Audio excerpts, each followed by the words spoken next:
శ్రీ గురుభ్యో నమ. వ్యాస విరచిత శ్రీమన్ మహాభారతంలో సభాపర్వంలో నేడు మనం 64వ అధ్యాయం ప్రవచించుకుంటున్నాం.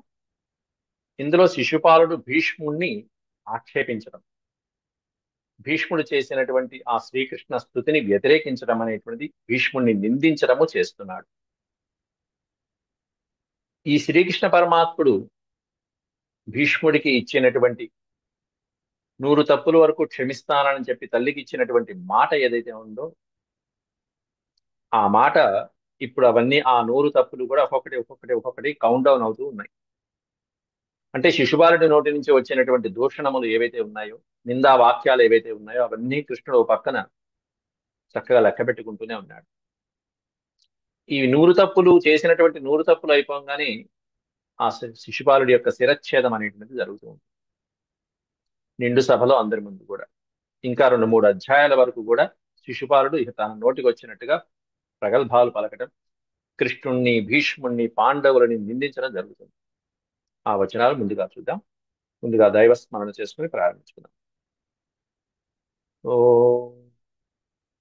శుక్లాంబరధరం విష్ణుం శశివర్ణం చతుర్భుజం ప్రసన్నవదనం ధ్యాయేత్ సర్వవిఘ్నోపశాంతయే.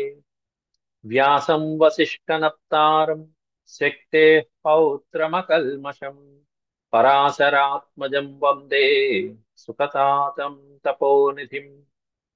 వ్యాసాయ విష్ణురూపాయ వ్యాసరూపాయ విష్ణవే నమో వై బ్రహ్మనిధయే వాసిష్ఠాయ నమో నమః. నారాయణం నమస్కృత్య నరం చైవ నరోత్తమం దేవీం సరస్వతీం వ్యాసం తతో జయముదీరయేత్. సభాపర్వంలో 64వ అధ్యాయం. దీంట్లో 24 శ్లోకాల వరకు నిన్నటి పాఠంలో మనం ప్రవచించుకోవడం జరిగింది.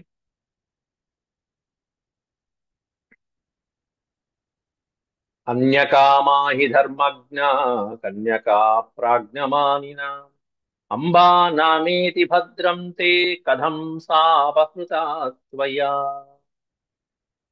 నిందించరానటువంటి మాటలతో, కారణం లేనటువంటి వాటితో, అవే పెద్ద కారణాలుగా చూపిస్తూ నిన్నటి రోజున కూడా భీష్ముని నిందించాడు.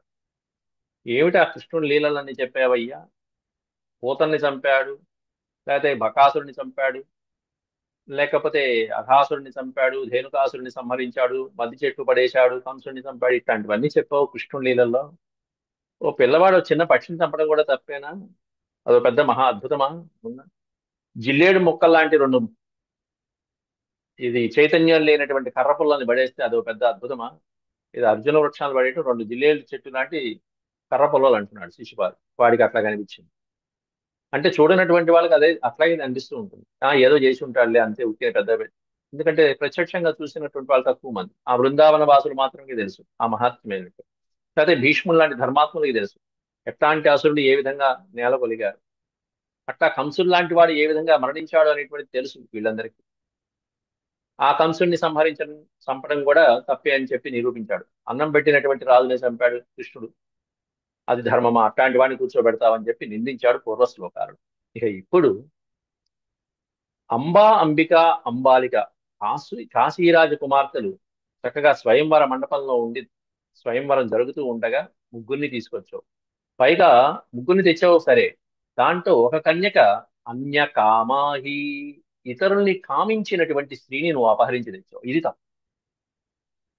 ఒకరిని మనసిచ్చి అతన్నే వివాహం చేసుకుందామని చెప్పి ఆ స్వయంవరంలో సాల్వరాజును వివాహం చేసుకుందాం అనుకున్నటువంటి అంబా నామేతి భద్రం, అట్టా ఇతరుడికి మనసు ఇచ్చినటువంటి ఆమెను నువ్వు స్వయంవరంలో ఇలా తీసుకొచ్చేసావు. ఇది ప్రాజ్ఞమ అనిన పండితులు ఎవరైనా దీన్ని ఆక్షేపిస్తారా, అధిక్షేపిస్తారా? అదే పండితులు దాన్ని సమ్మతిస్తారా? నువ్వు చేసినటువంటి ఇది ధర్మమేనా? కథం సా అపహృత త్వయా, అట్లాంటి ఇతరులకి మనసు ఇచ్చినటువంటి ఆ అంబ నీ చేత ఎలా అపహరించబడింది? నువ్వు ధర్మాత్ముడివి కదా, ఆ మాత్రం తెలుసుకోలేవా? ఎటువంటి స్త్రీని తీసుకురావాలనేటువంటిది నీకు తెలియదా? ఇది పండితులందరూ సమ్మతిస్తారా నువ్వు చేసిన పనిని? ఎంత అపరాధం చేసావు నువ్వు? తాం త్వయాపహృతాం భీష్మ కన్యాం నైషితవాన్ నృప భ్రాతా విచిత్ర వీర్యస్తే సతాం మార్గమనుస్మరన్. కానీ నువ్వు అలా అపహరించి తెచ్చావు అధర్మ మార్గంలో. కానీ నీ సోదరుడైనటువంటి విచిత్ర వీరుడు సతాం మార్గం అనుస్మరణ, సజ్జనుల యొక్క మార్గాన్ని అనుసరించి వాడు ధర్మం చేశాడు, ఆ అంబకి స్వేచ్ఛని కల్పించాడు అని వీడు చెప్తున్నాడు.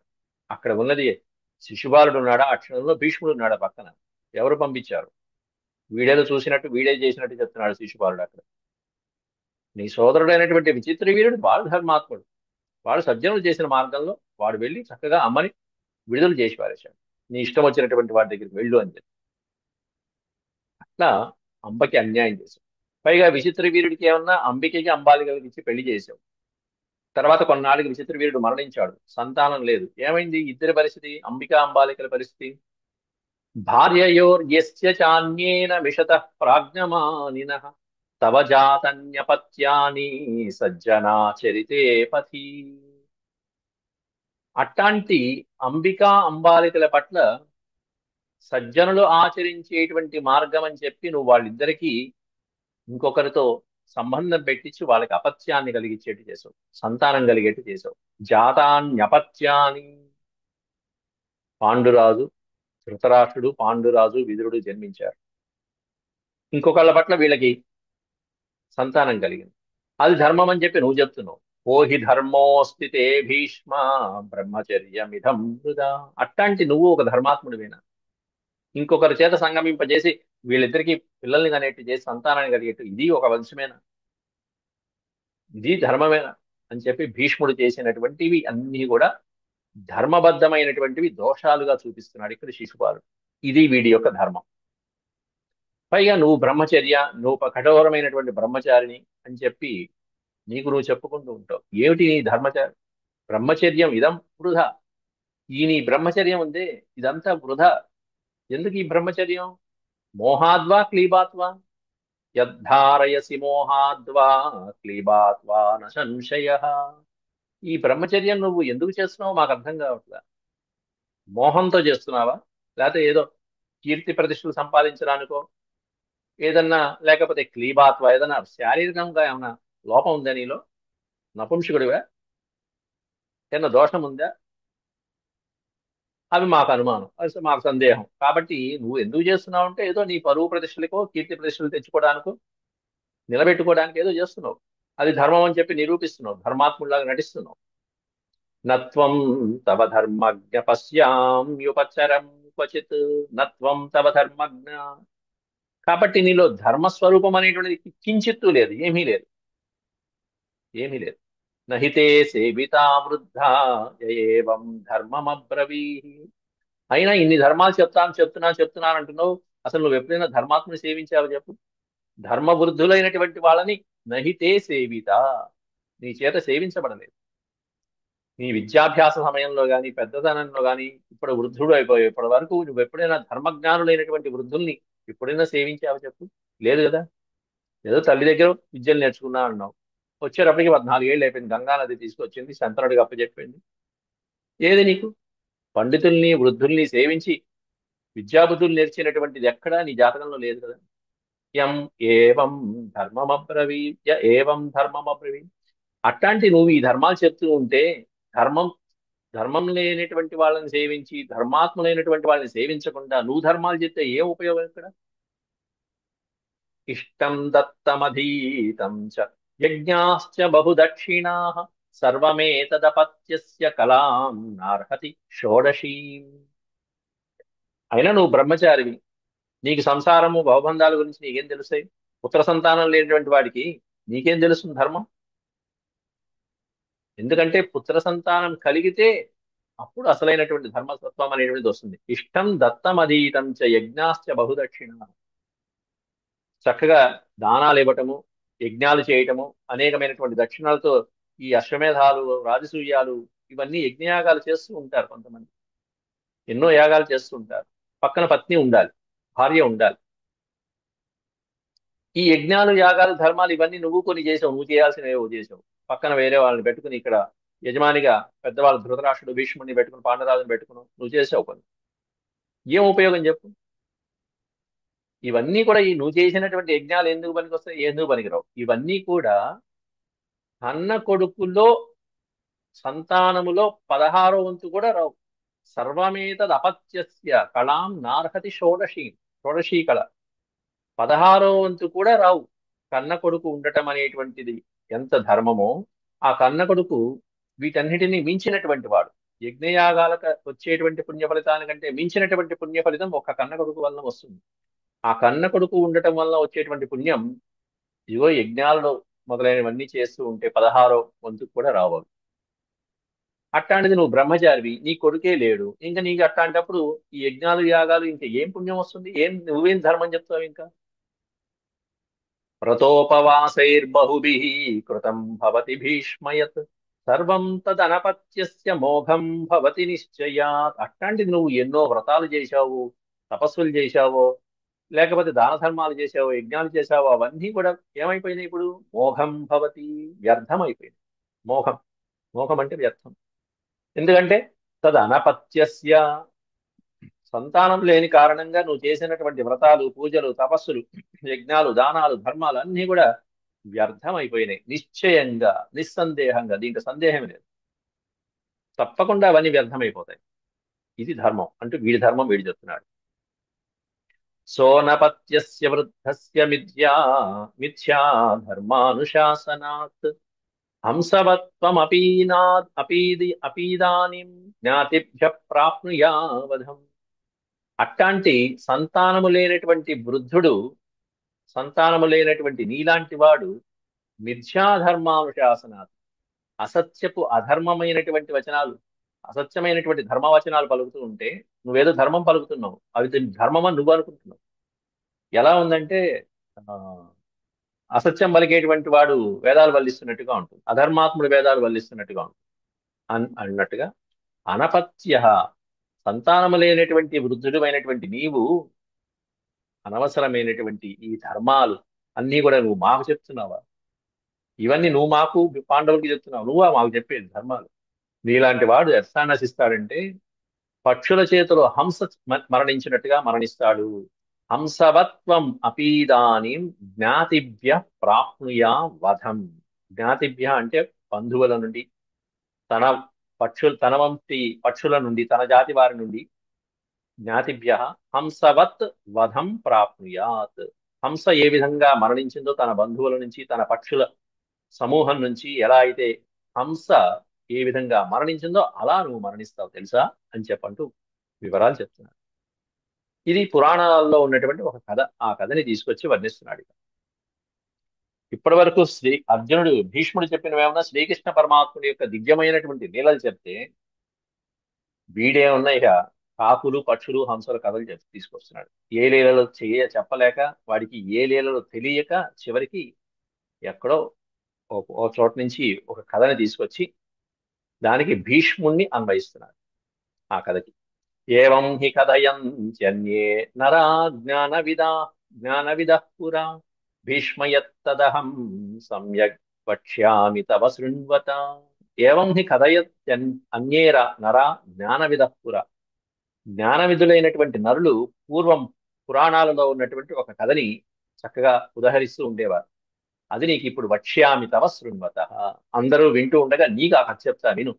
దాంట్లో నీలాంటివా ఒక హంస ఉండేది అని చెప్పి, అంటే ధర్మాలు చెప్పే ఒక హంస, ధర్మాలు చెప్తూ తప్పుడు పనులు చేసేటువంటి హంస. అట్లాంటి వృద్ధ కిల సముద్రాంతే కశ్చిత్ హంసో భవత్పురా ధర్మవాగన్ యథావృత్త పక్షిణ సోనుషాస్తి చ. వృద్ధ కిల సముద్రాంతే, ఈ సముద్రం యొక్క చివరి భాగంలో, సముద్రం దగ్గర ఒడ్డున కశ్చిత్ హంస అభవత్ పురా. ఒక పెద్ద మహావృక్షం ఉంటే ఆ మహావృక్షాన్ని, అక్కడ ఉన్నటువంటి వన ప్రాంతాన్ని ఆశ్రయించి ఎన్నో పక్షులు ఉన్నాయి. ఆ పక్షుల దగ్గరే ఒక వృద్ధ హంస కూడా ఉంటూ ఉండేది. కశ్చిత్ హంస, ఎట్లాంటి హంస? వృద్ధ కిల, బాగా ముసలిదైపోయి ఎగరలేక దాని ఆహారం అది తెచ్చుకోలేనటువంటి స్థితిలో ఉన్నటువంటి ఒక హంస ఉంటూ ఉండేది పూర్వం. అది ఆ హంస ధర్మవాగ్ అన్యథావృత్త పక్షిణ సోనుషాస్తి చ. ధర్మవాక్, చక్కటి ధర్మమైనటువంటి వాక్కులతో, వృత్తేమన్నా అన్యథ, చేసే పనులే ఉన్నా దానికి భిన్నంగా ఉండేటువంటి వృత్తితో జీవించేటువంటి పక్షి ఆ హంస.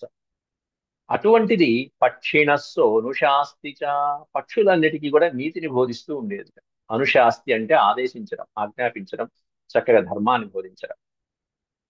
ఏమని చెప్తూ ఉండేది ఆ హంస ఎప్పుడు పక్షులకి? ధర్మచరత మా అధర్మమితి, ధర్మం చరత మా అధర్మం ఇది తస్య వచః కిల. తస్య వచః అంటే హంసస్య వచః.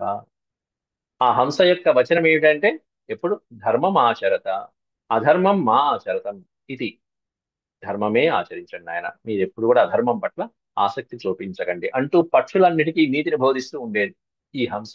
అట్లాంటి హంస. ధర్మచరతమా ధర్మమితి తస్య వచః కిల పక్షిణ శుశ్రువుర్భీష్మ సతతం ధర్మవాదినః. అట్లాంటి ధర్మయుక్తమైనటువంటి వచనాలని ఈ పక్షులన్నీ శుశ్రువు విని సతతం ధర్మవాదినః, అవి చక్కగా ధర్మ మార్గంలో ప్రయాణం చేస్తూ ఉండేవిట. ఇట్లాంటి పెద్దవాళ్ళు మనకి ఉండాలి, ఆసరాగా ఉండాలన్నట్టుగా ఈ హంసని మెచ్చుకుంటూ ధర్మాన్ని మెచ్చుకుంటూ ఈ హంసని మెచ్చుకుంటూ అవి ధర్మబద్ధంగా జీవించడం అలవాటు చేసుకుంటూ వచ్చాయి. హంసస్య తు వచః శ్రుత్వా ముదితా పక్షిణః. ముదిత అంటే సంతోషించడం, ఆనందించడం. సమస్తమైనటువంటి పక్షులు ఆ చెట్ల మీద ఉండేటువంటి చుట్టుపక్కల ఉన్న పక్షులన్నీ కూడా చాలా ఆనందిస్తూ ఉండేవిట ఈ హంస చెప్పేటువంటి ధర్మవచనం విని. ఊచుశ్చైవ స్వగా హంసం పరివార్య చ సర్వశః. చక్కగా సాయంత్రం పూట ఏదో సత్సంగం పెట్టుకున్నట్టుగా పెట్టుకుంటూ దీని దగ్గర కూర్చుని ధర్మాలన్నీ అడుగుతూ ఉండేవిట. ఏమని? కథయస్య భవాన్ సర్వం పక్షిణాం తు సమాసతః కోహి నామ ద్విజశ్రేష్ఠ బ్రూహి నో ధర్మ ఉత్తమః. ఉత్తమమైనటువంటి ధర్మం ఏమిటి అది బ్రూహి మాకు చెప్పు అంటూ ఎప్పుడు కూడా పక్షులు అడుగుతూ ఉండేవిట. కథయస్య భవాన్ సర్వం పక్షిణాం, మా పక్షులందరిలో కల్లా నువ్వు ద్విజశ్రేష్ఠుడి, ఉత్తమోత్తముడివి. ద్విజుడు అంటే ఈ పక్షి, పక్షులలో శ్రేష్టమైనటువంటి. ద్విజుడు అంటే బ్రాహ్మణుడు అనే అర్థం, పక్షి అని అర్థం. అండము, అండం నుంచి పక్షి, రెండవ జన్మ. కాబట్టి పక్షులందరిలో కల్లా శ్రేష్టమైనటువంటి ఉత్తమమైనటువంటిది ఏంటంటే హంసే. కాబట్టి ఈ హంస జాతిలో ఉన్నటువంటి నీవు మాకు ధర్మాలు చెప్పు. ఏమిటి ధర్మం అంటే ఉత్తమమైనటువంటి ధర్మం ఏదైతే ఉంటుందో అది చెప్పు. కోహినామ ద్విజశ్రేష్ఠ బ్రూహినో ధర్మ ఉత్తమ. ఉత్తమ ధర్మ కహ, ఏది ఉత్తమమైన ధర్మం ఏది? అప్పుడు హంస పెద్ద ధర్మవచనాలు చెప్పడం మొదలుపెట్టేసింది. అడిగారు కదా అని చెప్పి.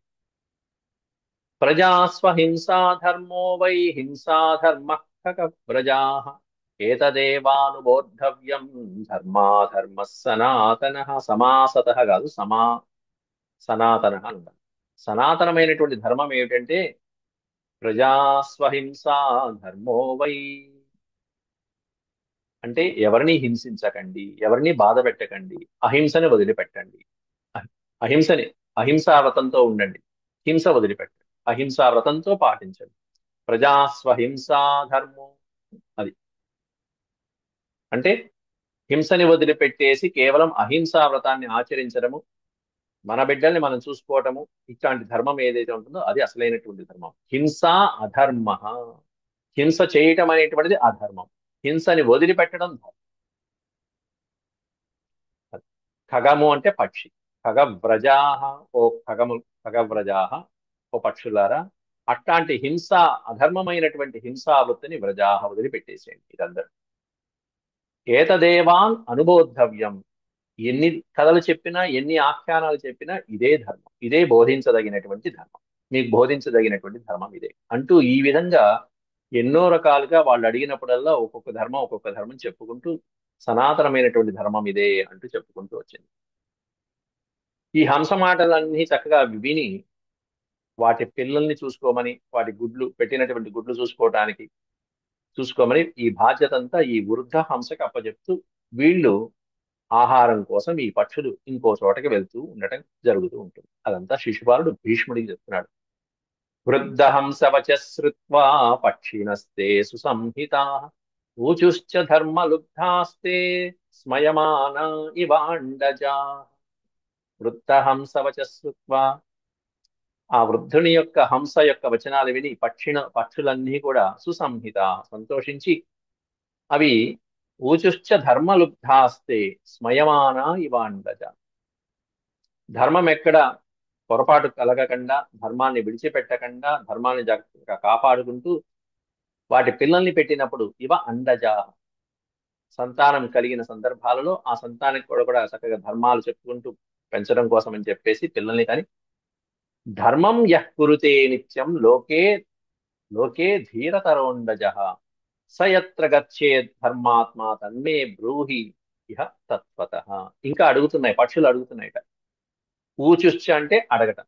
ఊచుశ్చ ధర్మలుబ్ధాస్తే, ధర్మలుబ్ధులు అంటే ధర్మము మీద ఆశ కలిగినటువంటి ఆ పక్షులు, ఇంత ధర్మాత్ముడైనటువంటి హంస మనకి ఎక్కడా దొరకదు, కాబట్టి ఇతని దగ్గర నుంచి మనం ఎన్నో ధర్మాలు, ధర్మ విశేషాలు తెలుసుకోవాలి అని అండజాహ, అండజములు అంటే పక్షులు, పక్షులన్నీ కూడా అడుగుతున్నాయి, హంసను అడుగుతున్నాయి. ధర్మం యః కురుతే నిత్యం లోకే ధీరతరోండజ. అండజ అంటే పక్షి. ఏ పక్షి అయితే నిత్యము ధర్మం ఆచరిస్తూ, నిత్యము ధర్మం ఆచరించేటువంటి పక్షి ఎప్పుడైనా సరే, ఎత్ర గచ్చేత్, ఏ ధర్మలోకానికి, ఏ సత్యలోకానికి, ఏ స్వర్గలోకానికి వెళ్తుందో తన్మే బ్రూహి తత్వతః, ఆ విషయాల గురించి మాకు చెప్పు అని హంసను అడుగుతున్నాయి. అంటే నిజంగా ధర్మంగా ఆచరించేటటువంటి పక్షి ఏ స్థానాన్ని చేరుకుంటుంది, ఎక్కడికి వెళ్తుంది, ఆ విషయాలను అడుగుతున్నాయి పక్షులు. అడిగితే హంస, హంస దీనికేమైనా తెలుసా పెట్టా, ఇది స్వార్థ బుద్ధితో వచ్చినటువంటి హంస, కాబట్టి దీనికి ఏమీ తెలియదు. బాలాయూయం నజానీధ్వం ధర్మ సూక్ష్మం విహంగమా అని ఒక మాట ప్రయోగించింది. మీరందరూ బాలురు, చిన్నపాలు, మీకు అటువంటి ధర్మ సూక్ష్మాలు ఏమీ తెలియవు పెద్దగా. యూయం నజానీధ్వం, మీరు ఆ ధర్మ సూక్ష్మాన్ని మీరు తెలుసుకోలేరు. ధర్మ సూక్ష్మం నజానీధ్వం విహంగమాహ, విహంగమము అంటే పక్షులారా, మీరందరూ చిన్నవాళ్ళు, మీకు అంతంత ధర్మ సూక్ష్మాలు ఇప్పుడే అక్కర్ల. మీకు ధర్మం యః కురుతే లోకే సతతం శుభబుద్ధిన, ఎవరైతే నిత్యము ఎల్లప్పుడూ కూడా శుభకరమైనటువంటి బుద్ధితో, సద్బుద్ధితో ఎవరైతే ధర్మం ఆచరిస్తారో, యహ ధర్మం కురుతే లోకే, ధర్మాన్ని ఆచరించినటువంటి ఆ శుభకర్మలు చేసినటువంటి పక్షి, నచ ఆయుషోంతే స్వం దేహం త్యక్వా స్వర్గం సగచ్చతి, తన దేహాన్ని వదిలిపెట్టి, ఆ ఆయుష్ అయిపోయిన తర్వాత తన దేహాన్ని వదిలిపెట్టి స్వర్గం సగచ్చతి, స్వర్గలోకంలో నివసిస్తూ ఉంటుంది ఆ పక్షి. కొన్ని వేల సంవత్సరాలు హాయిగా స్వర్గలోకంలో నివసిస్తుంది ధర్మం ఆచరిస్తూ ఉంటే అని మాత్రం చెప్పింది. అంతకంటే దానికి తెలియదు కాదు. తదాహమపి త్యక్వా కాలే దేహమిమం ద్విజాః స్వర్గలోకం గమిష్యామి ఇయం ధర్మస్య వై గతి. అందువల్ల నేను కూడా అట్లా ధర్మాలే ఆచరిస్తూ ఉంటాను. అహమపి అంది కదా, తదా అహమపి, నేను కూడా ఎప్పుడు ధర్మాన్ని ఆచరిస్తూ ఉంటాను కాబట్టి, దేహమిమం కాలే త్యక్వ, తగిన సమయం వచ్చినప్పుడు ఈ దేహాన్ని వదిలిపెట్టేసి అప్పుడు నేను కూడా స్వర్గలోకం గమిష్యామి, నేను కూడా స్వర్గలోకానికే వెళ్ళిపోతాను, ఎప్పుడు ధర్మాలు చేస్తూ ఉంటాను కాబట్టి. ఇయం ధర్మస్య గతి, ఇది ధర్మం యొక్క మార్గం. ధర్మం చేసినటువంటి వాడు ఎప్పుడు కూడా స్వర్గలోకానికి వెళ్తాడు. ఇదిగో నాలాగా ఉంటాడు ధర్మం ఆచరించేటువంటి వాడు అంటూ ద్విజాహ, ఓ పక్షులారా అంటూ చెప్తున్నది. పక్షులన్నిటికీ కూడా తాను ధర్మాత్ముడిగా నటిస్తూ అధర్మం అనేటువంటిది మనసులో సంకల్పించుకుని పక్షులకి మాత్రం ధర్మాన్ని బోధిస్తూ ఉన్నటువంటి హంస కథ.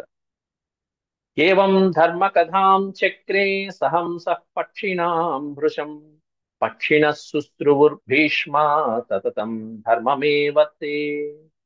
ఏవం ధర్మ కథాం చక్రే హంస పక్షిణాం భృశం, ఈ విధంగా మిక్కిలి ధర్మబద్ధమైనటువంటి కథల్ని ఆ పక్షులన్నిటికీ హంస ఈ విధంగా చెప్తూ ఉండేది. భీష్మ, పక్షిణ శుశ్రువుర్భీష్మ సతతం ధర్మమేవతే, నీలాగానే నువ్వు పాండవులకి కౌరవులకి ఎప్పుడు ఈ విధంగా ధర్మాలు చెప్తూ ఉంటావు కదా భీష్మ, అట్లాగే ఆ హంస కూడా నిత్యము ఆ పక్షులకి ధర్మం గురించి చెప్తూ చెప్తూ చెప్తూ వచ్చింది. ఆ తర్వాత కొన్నాళ్ళకి ఆ పక్షులకి హంస మీద నమ్మకం కలిగింది. అధాస్య భక్ష్యమాజహృహు సముద్ర జలచారిణ, సముద్ర జలచారిణ అండజా భీష్మ తస్యాన్యే ధర్మార్థమితి సుశ్రుమా. భక్ష్యమాజహృహు అంటే ఆహారం సేకరించే విషయమై ఈ పక్షులన్నీ కూడా ఆ సముద్ర తీరంలో అటు ఇటు ఆ పక్షులు చేపలను తీసుకురావడానికో వేటకో వెళ్ళినప్పుడు అండజాహ, ఈ పక్షి పెట్టినటువంటి గుడ్లన్నిటినీ కూడా సంరక్షిస్తూ ఇది ఉంటూ ఉండేది. అయితే మెల్లమెల్లగా అవకాశం వచ్చినప్పుడల్లా ఆ గుడ్లనన్నీ తింటం మొదలుపెట్టింది. ते च तस्य समभ्यासे निक्षिप्याण्डानि सर्वशः సముద్రాంభస్య మోదంత చరంతో భీష్మపక్షిణః. ఆ సముద్రాంభసి, సముద్రము యొక్క నీటిలో మోదంత చరంతః, ఈ ఆహారం కోసం సంచరిస్తూ ఉన్నటువంటి సందర్భాలలో పక్షులన్నీ కూడా అప్పుడు ఇదంతా తేషాం అండాని సర్వేషాం భక్షయామాస పాపకృత్. మనసులో కలుషిత భావాన్ని పెట్టుకున్న ఈ హంస ఆ అండములన్నీ కూడా పక్షుల యొక్క గుడ్లనన్నిటిని కూడా సర్వేషాం భక్షయామాస. పాపకృత్, పాపం చేసేవాడైనటువంటి ఈ హంస సమస్తమైనటువంటి పక్షి పిల్లల్ని మెల్లగా తినేయడం ప్రారంభించేశాడు. క్రమక్రమంగా గుడ్లన్నీ తగ్గిపోతున్నాయి, పక్షి పిల్లలన్నీ పోతున్నాయి. సహంస సంప్రమత్తానాం అప్రమత్త స్వకర్మణి. సహంస సంప్రమత్తానాం, జాగ్రత్తగా ఉంటూ అప్రమత్తతతో ఉంటూ ధర్మంతో ఉన్నట్టుగా నటిస్తూ అధర్మం ఆచరించుకుంటూ వెళ్ళిపోయాడు తన యొక్క కర్మతో. ఇట్లా ఉండగా వీటన్నిటిలో ఒక పక్షి ఈ ఉదంతాన్ని కనిపెట్టింది. తతః ప్రక్షీయమాణేషు తేష్వండజో అపరః అశంకత మహాప్రాజ్ఞః స కదాచిత్ తదర్శః. అశంకత మహాప్రాజ్ఞః, ఒక కాకి, ఒక పక్షి ఈ హంస చేసినటువంటి ఈ అధర్మపరమైనటువంటి ఈ కార్యాన్నంతా కూడా కదాచిత్ దదర్శ, ఒకసారి చూడటం జరిగింది. ప్రక్షీయమానేషు తేష్వండజో అపర. ఈ అండజములనన్నీ కూడా అది హాయిగా భక్షించడం అనేటువంటిది ఒక పక్షి స్వయంగా ప్రత్యక్షంగా చూసింది. చూసి వెంటనే మిగతా పక్షులన్నిటికీ కూడా ఈ విషయాన్ని చెప్పింది. తతస్సం కథయామాస దృష్ట్వా హంసస్య కిల్బిషం. హంస చేసినటువంటి ఈ కిల్బిషం, ఘోరమైనటువంటి పనిని, అకృత్యాన్ని కథయామాస, ఆ చూసినటువంటి కాకి మొత్తం సమస్త పక్షులన్నిటికీ కూడా చేరవేసింది. అవి కూడా జాగ్రత్తగా పరిశీలించి చూసి పట్టుకున్నాయి ఒకసారి. తేషాం పరమ దుఃఖార్తః సపక్షీ సర్వపక్షిణాం తత ప్రత్యక్షతో దృష్ట్వా పక్షిణస్తే సమీపగా. పరమ దుఃఖార్తః తేషాం, వాటికి ఎంతో బాధ కలిగి, అయ్యో హంస ఇలా చేసిందా. సపక్షి సర్వపక్షీణం, సమస్తమైనటువంటి పక్షులు నమ్మినటువంటి పక్షి ఆ హంస, అట్లాంటిది ఇది చేసింది అనేటప్పటికీ అవన్నీ బాధపడిపోయి ప్రత్యక్షతో దృష్ట్వా, అవి కూడా ప్రత్యక్షంగా చూసి చివరికి నిర్ధారించుకొని పక్షిణస్తే సమీపగా, ఎక్కడికో వెళ్ళినట్టుగా వెళ్ళి ఓ చెట్టు చాటును దాక్కుని ఈ హంస చేసేటువంటివన్నీ ప్రత్యక్షంగా చూసి నిరూపించుకున్నాయి. వెంటనే ఇక ఆపుకోలేక ఈ విధంగా శిశుహత్య చేసినటువంటి ఈ హంసని కాస్త అన్ని పక్షులు వచ్చేసి ఒక్కొక్కటి రెక్కలు పీకి ఏకల పీకి వాటిని చంపేసి మొత్తం హంసని కాస్త నిజఘ్నస్తం తదా హంసం మిథ్యావృత్తం కురూద్వః. సమస్తమైనటువంటి పక్షులు కలిసి పీకి పీకి పీకి పెట్టి సంహరించి పారేసి. నిజఘ్న అంటే సంహరించడం. అట్లా సమస్తమైనటువంటి పక్షుల చేతిలో పడిపోయి మరణించినటువంటి హంస వలె నీ పరిస్థితి ఇప్పుడు ఇక్కడ ఉన్నటువంటి రాజుల మధ్యలో నీ పరిస్థితి అలా అవుతుంది భీష్మ. ఏవం త్వాం హంస ధర్మాణమపీమే వసుధాధిపాః. కాకులు వంటి ఇక్కడ పక్షులు, సమస్తమైనటువంటి పక్షుల్లాగా ఇక్కడ వసుధాధిపులు, రాజులు నిన్ను సంహరించడానికి సిద్ధంగా ఉన్నారు. నువ్వేమన్నా హంసలాగా ధర్మాలు పలుకుతున్నావు. హంస అపీమే, ఈ విధంగా ఇవే ధర్మ, ఈ ధర్మాలన్నీ పలుకుతున్నటువంటి నిన్ను ఇప్పుడు ఈ రాజులందరూ నిన్ను అట్లా చంపుతారు, హంసను చంపినట్టుగా. నిహన్యుర్భీష్మ సంక్రుద్ధ పక్షినస్తం యథాండజం.